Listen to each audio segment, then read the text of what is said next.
Well, I would like to introduce you to a man named Siddhartha Gautama. He was born around 563 BC in what is now Nepal. His father ruled one of the petty kingdoms that comprised India, which meant that Siddhartha grew up in the lap of luxury. According to legend, when he was born, his father saw something special in him, and so he summoned some fortune tellers to discern his future. They said that if he succeeded his father, he would unify India and become a world conqueror. But if he forsook the world, that he would become a world redeemer. His father wanted him to follow the former path, and to entice him in this direction, he surrounded him with luxurious palaces and dancing girls. He also tried to spare him from any unpleasantness in courtly life, so that whenever he left the palace, runners were stationed to clear all the roads of people who were old, sick, dying, or dead. One day, however, this order was neglected, and Siddhartha saw an old man that was gaunt, broken-toothed, and trembling as he leaned on his cane. On another day, he saw someone racked with disease, lying in pain on the roadside. And on a third outing, he encountered a corpse. And of course, his father was trying to shield him from all of this so that he would not suffer.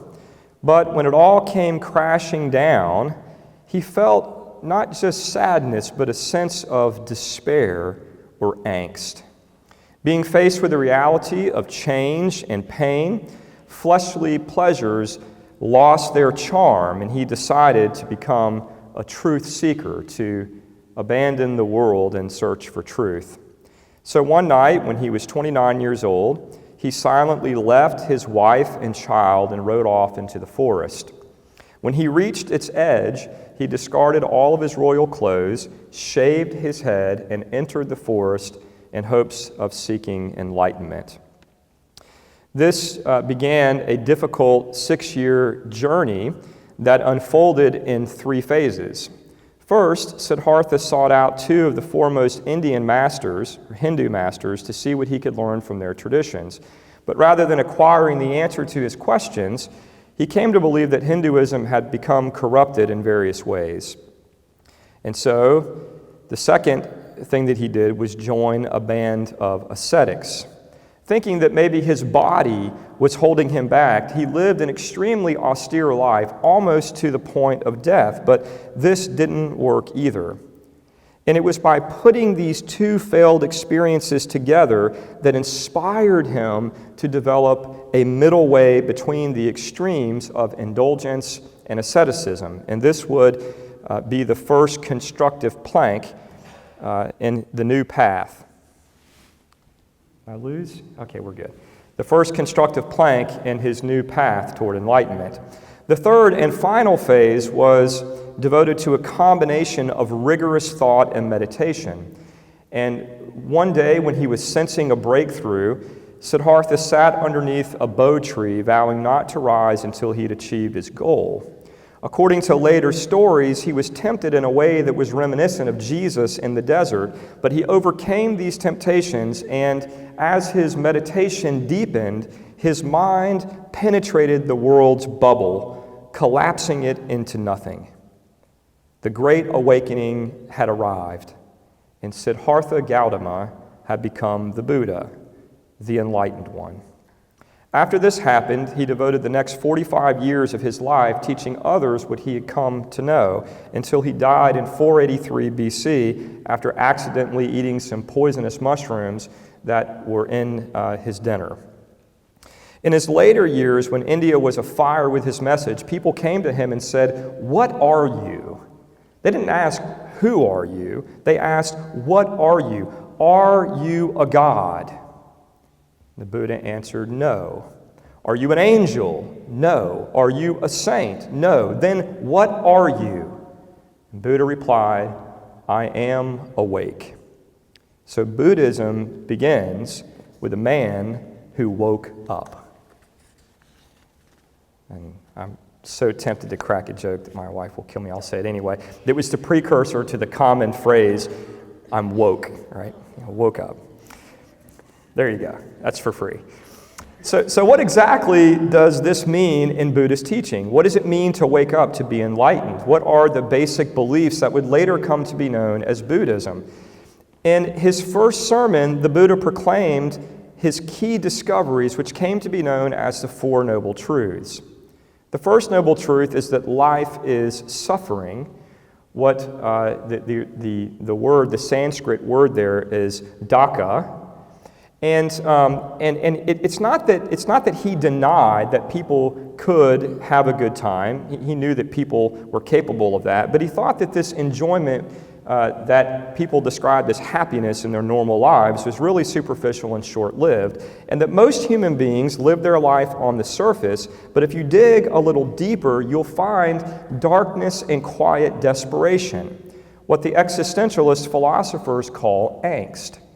The term dukkha, translated as suffering, names this deep pain that skews all of life. And the word in Buddha's day was used to refer to wheels whose axles were off-centered, or bones that had slipped out of the socket, slipped out of their joints. So the First Noble Truth teaches that life as we typically live it, or as we know it, is somehow out of joint. Something has gone wrong. Its pivot is not true, and this causes all kinds of suffering.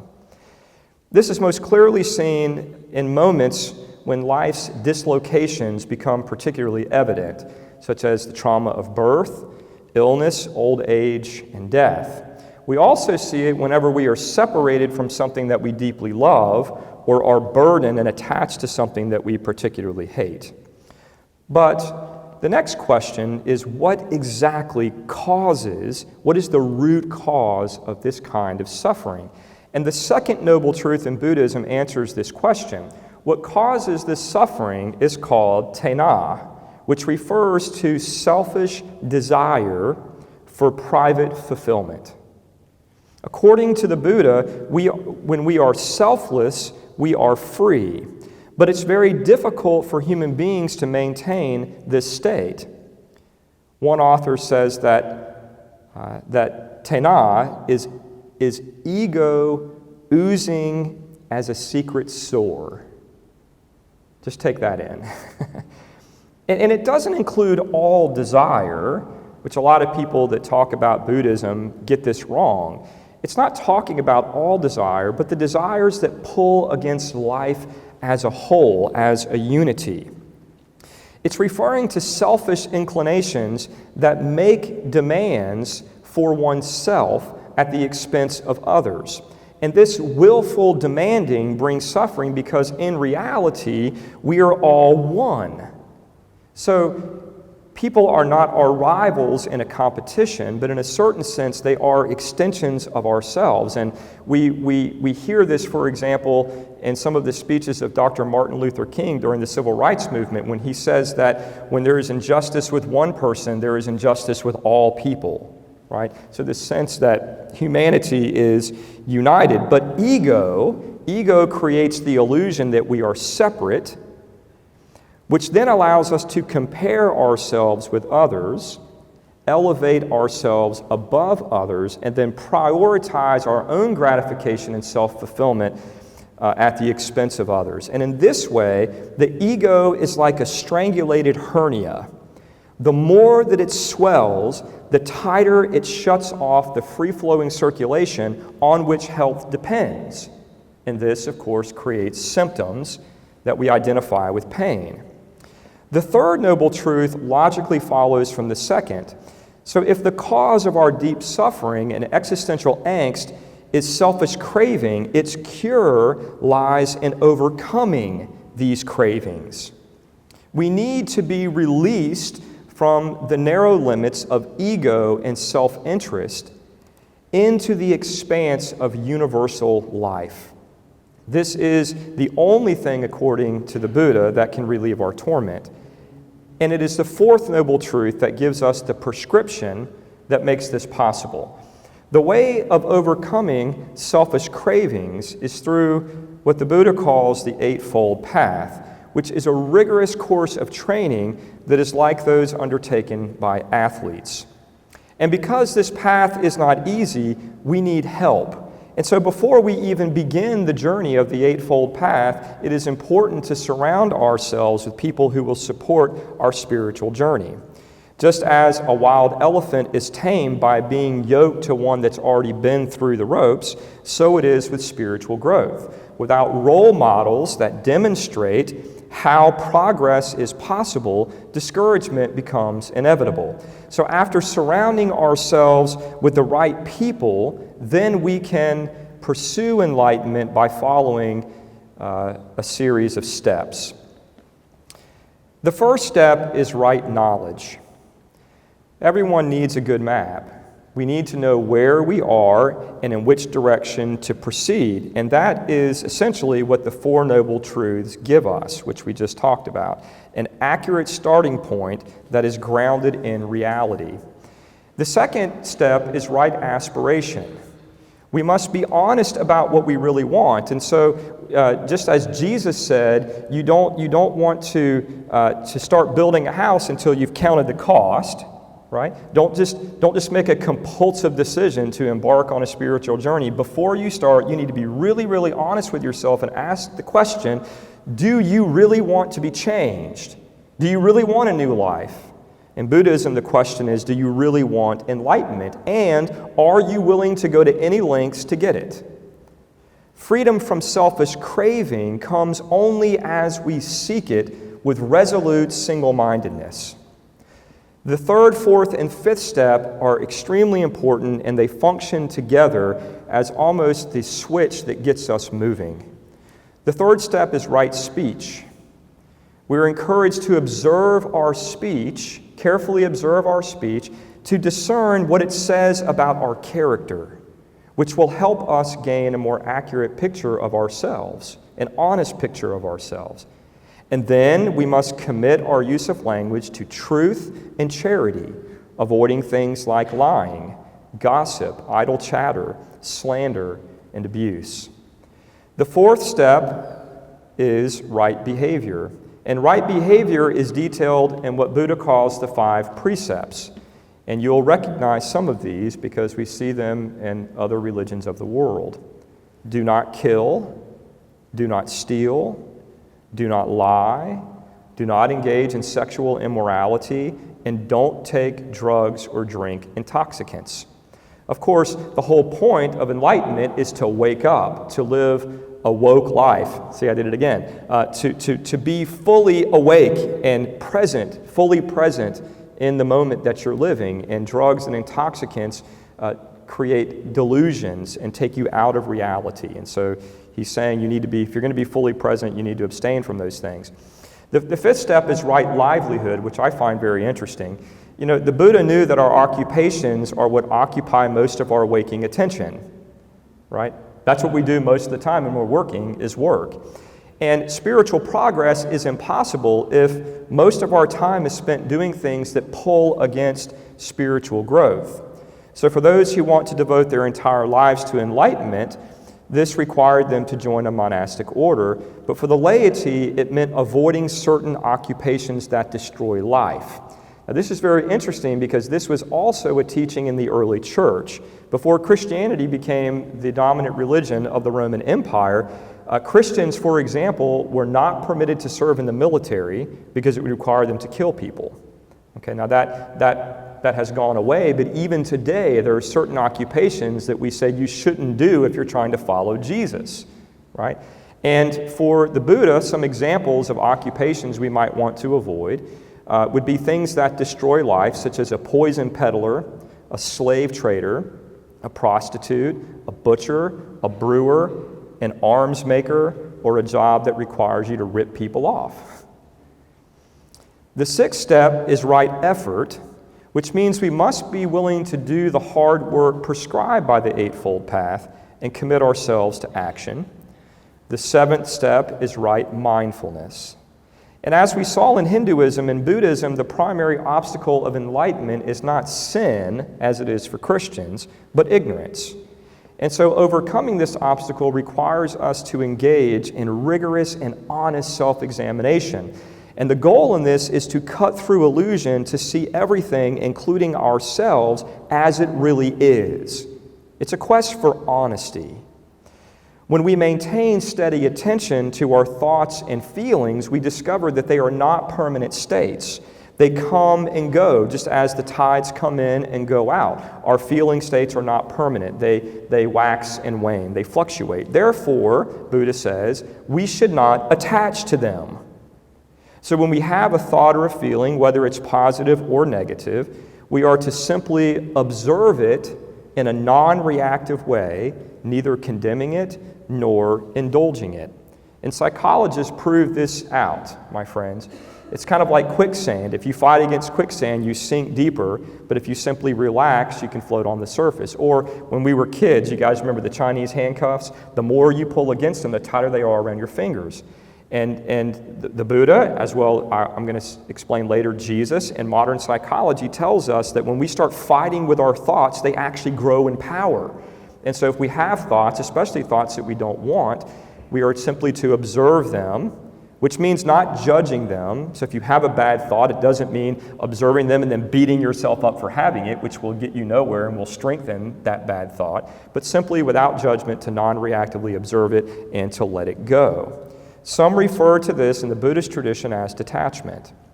And as we recognize and release our ever-changing thoughts and feelings, we are empowered to pervade the world with thoughts of loving kindness. Isn't that a beautiful image? And then finally, the eighth step is right absorption, which I think is the one that I understand the least. But what I can gather is that right absorption is about getting in touch with ultimate reality and absorbing the transformation that we want through meditation. And so you'll see Buddhists meditating frequently throughout the day. So this eightfold path is the prescription that will cure life's crippling disability, the experience of deep suffering caused by ego and its compulsive cravings. Importantly, what the Buddha is not offering is simply another philosophy of life. Rather, the promise is of regeneration. It is a real change in a person that frees them from what he calls the three poisons. And those poisons are delusion, craving, and hostility. And in place of those things, reforms us according to the four noble virtues, which are loving kindness, compassion, equanimity, which is a non-reactive, calm, and peaceful spirit, and joy, especially joy that comes with the happiness and well-being of others, not just ourselves. And of course, the ultimate goal of this regeneration is an enlightenment that leads to a final release called nirvana.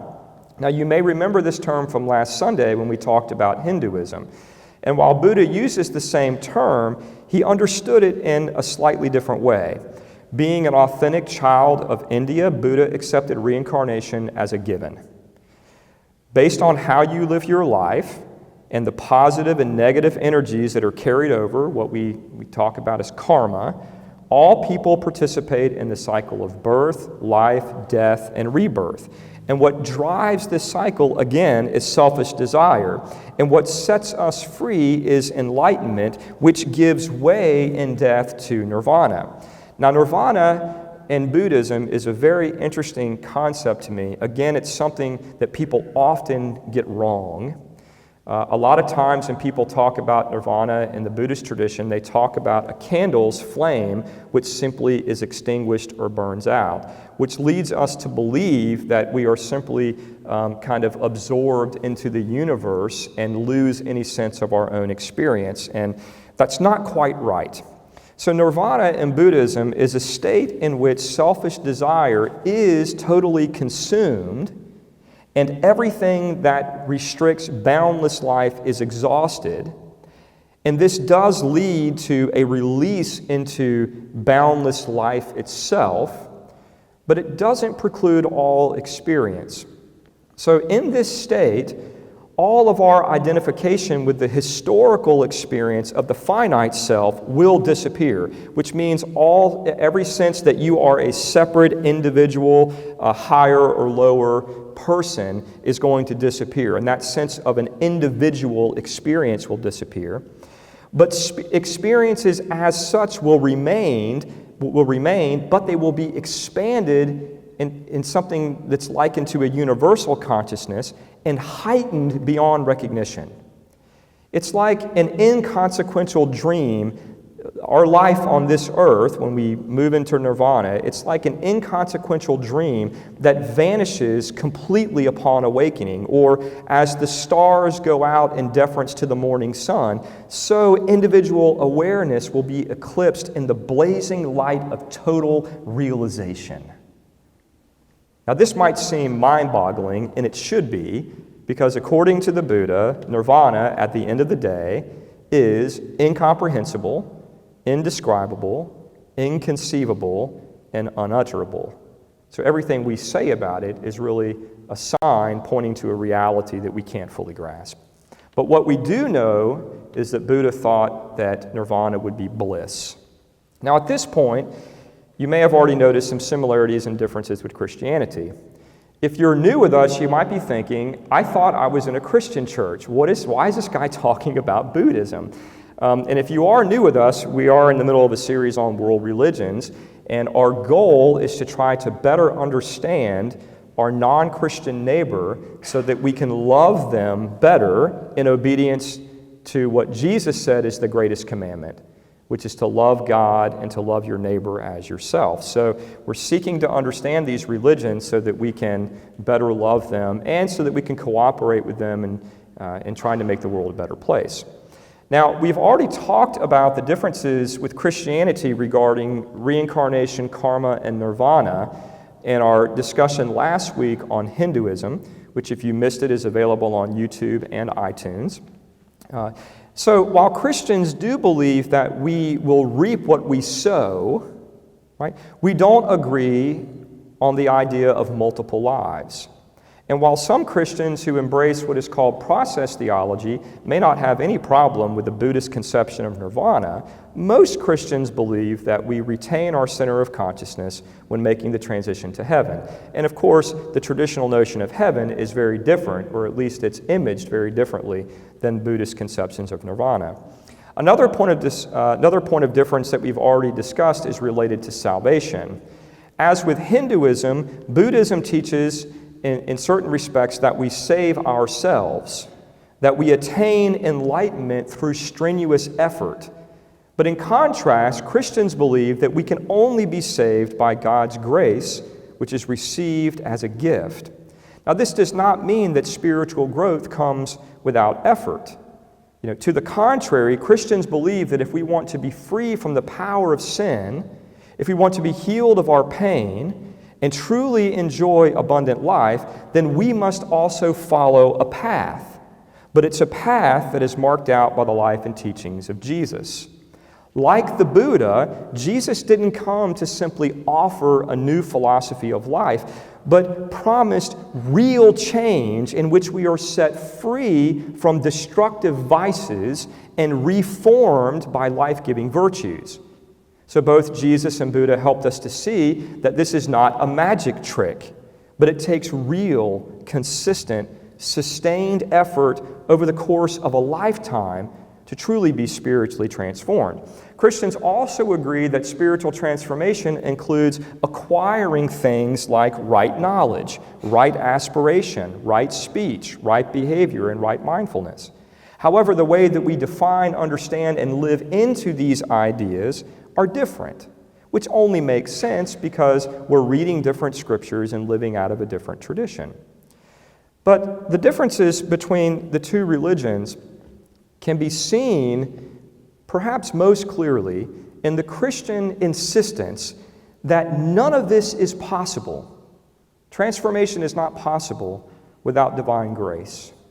And so, for example, in the United Methodist tradition, we talk about prevenient grace, justifying grace. Does anybody know the third for extra credit? Sanctifying grace, right? And if you're not familiar with these terms, prevenient grace points to all of God's mysterious workings that lead to right knowledge and aspiration. God works in a million different ways through a million different things to help us see that we are destroying ourselves and others, that we need help from God if we're going to be saved, and that there actually is a God who loves us and wants to save us.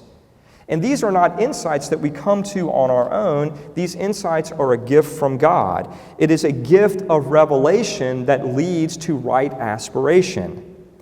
We come to believe that we are in need, and we actually want God to save us. We ask God to save us, and we commit ourselves to a new path, a way of life marked out by Jesus.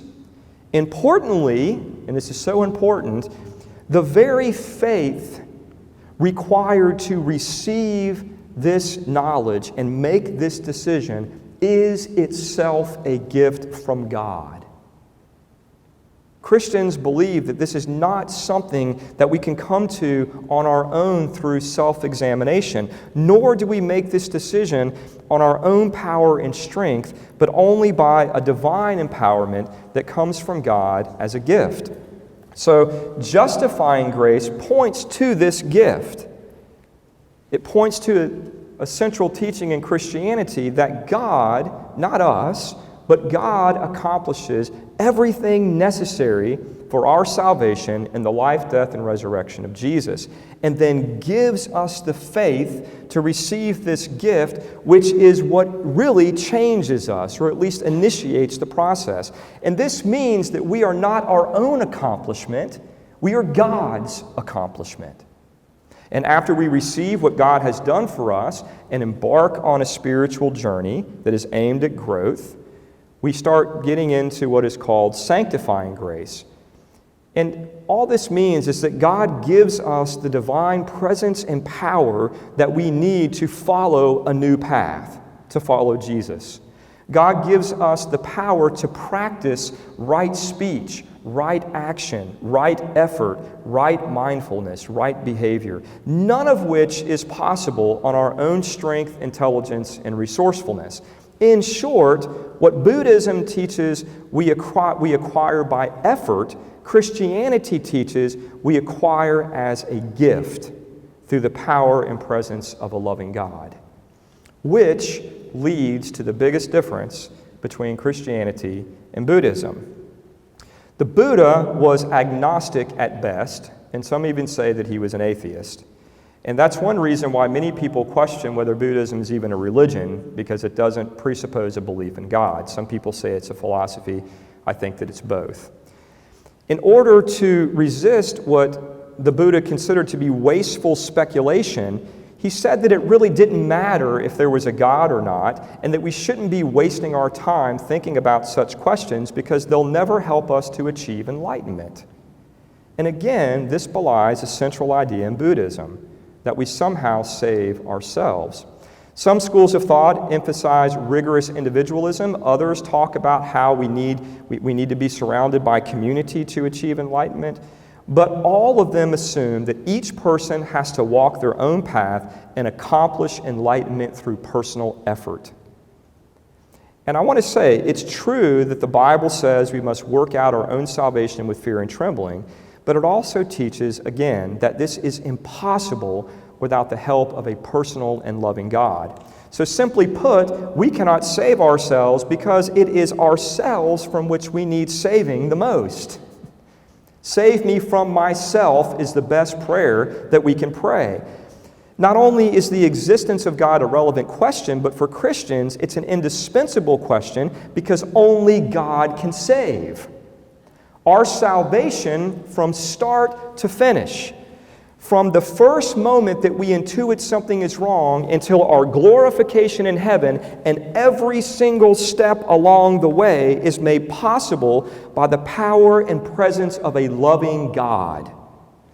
And we only have access to this divine power and presence through a loving, personal, intimate relationship with this God. And again, this is perhaps the biggest difference between Christianity and Buddhism. But as we've already mentioned, there are also many points of contact, and I want to conclude the message this morning by mentioning just a few of these. Both Christians and Buddhists are aiming at real change in human beings, including freedom from attachment. Christians call this attachment idolatry, which is the practice of relating to finite things as if they are eternal, or perishing things as if they are permanent, or created things as if they are divine. Idolatry is reaching out to and attaching ourselves to created things in hopes that they will save us, in hopes that they will do for us what only God can do. And the Bible universally condemns this kind of idolatrous attachment and says that it inevitably leads to slavery, which is exactly what Buddha teaches. Christians also agree that much of this is driven by ego and selfish desire, and that part of our salvation involves the death of ego and the resurrection of the true self. And this happens as we surrender to God, which has parallels to the Buddhist idea of detachment. Therefore, Jesus says things like, "Seek ye first the kingdom of God, and all these things will be added unto you." Or, "Do not worry about tomorrow, because today has enough worry in itself." Even more to the point, Jesus says, if you try to save your life, you will lose it, but if you lose your life for me and the sake of the gospel, you will gain it. Both religions also focus on spiritual growth aimed at love. Buddhism is known as a religion of compassion, and the entire ethic of Jesus in the New Testament can be summed up by the same word, compassion. Both Buddha and Jesus encouraged growth in loving kindness, peace, non-retaliation, and non-violence. Both emphasized the importance of self-sacrifice and our ability to celebrate the happiness and success of other people. And there are many other parallels, but I think by now you've probably got the point. There are many important differences between Christians and Buddhists, but there are also many points of contact. We mentioned last week that Dr. Martin Luther King Jr. learned how to be a better Christian by studying Gandhi, and Gandhi learned how to be a better Hindu by studying Jesus. And this morning we see the same kind of possibility with Christianity and Buddhism. So take, for example, the work of Thomas Merton, which is one of the greatest spiritual writers of our time, and Thich Nhat Hanh, who is a Vietnamese Buddhist monk and spiritual leader. Although these men only met personally one time, their writings influenced each other and proved to be mutually illuminating because both of them focused on the vital relationship between contemplation and social action. Both advocated for an engaged spirituality, a spirituality that made the world a better place. And again, what a great example for us as we inevitably engage people from different religions. There is so much that we can learn from each other, and so much work we can do together to make the world a better place. And regarding Buddhism, Christians can work with Buddhist neighbors toward a more compassionate world filled with loving kindness, something that both Jesus and the Buddha would embrace. And that, my friends, is the good news this morning.